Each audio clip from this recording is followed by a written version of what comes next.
Jessica and Lawrence, thank you so much for joining us today. I want to launch right into it. Let's talk about monthly home sales and pending sales. What are we seeing?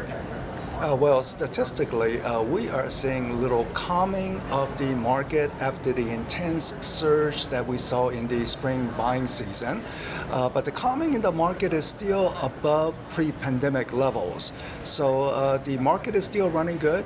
The realtors that I spoke with throughout this conference, they're just confirming that what they're seeing in their local market. So it's comforting that statistics and people's anecdotal activity is matching up. What are some of the contributing trends for that? Yeah, there's several.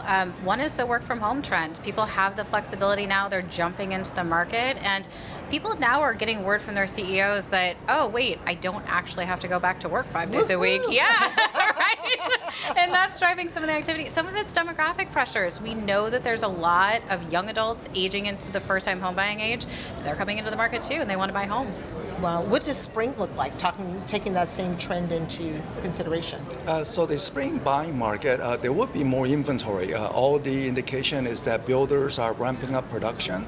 And also the federal support program, something called mortgage forbearance, where people do not have to pay mortgage if they were in economic hardship, but they still do not need to be foreclosed upon. So there was a temporary timeout period. Well, that program is winding down, which means that some homeowners who are having difficult time paying mortgage now, they may need to sell their home. So that will be additional inventory coming onto the market. I mean, we always hope that people find job and can make the mortgage payment, but that will be the source of increased inventory going into spring, which means more buyer choices. Also, it means that home price growth will moderate, maybe mid-single digit, 3, 4, 5% appreciation, rather than the big 20% gains that we saw this year. And still good.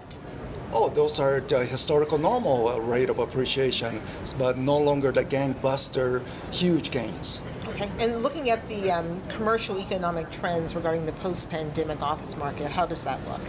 The office market is one sector that refused to recover. So we are seeing other commercial sector like apartments, industrial, even the retail shops are beginning to see more opening of businesses. But the office, perhaps some companies are trying to downsize or that work from home phenomena. There's a lot of uncertainty related to that.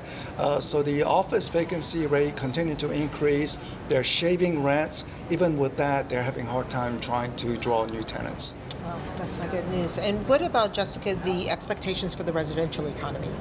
Yeah, so we are expecting moving into 2022 that with the inflationary pressure, interest rates will probably tick up a little bit to 3.5. Still an historically very low interest rate, great for first-time home buyers who want to lock that in and don't want to have to worry about rising rents that are likely to come in 2022.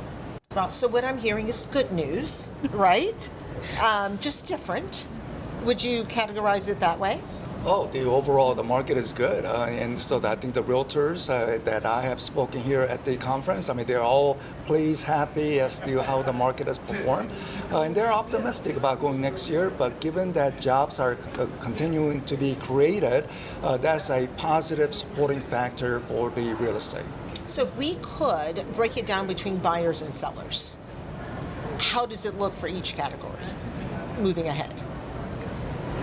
Sellers are in a very happy environment right now. Yes. They're selling homes in 1 week. They're getting full asking price, and there might be more competition for sellers moving forward, but still they're probably going to sell homes pretty quickly because that buyer demand is there and they are ready to come into the market.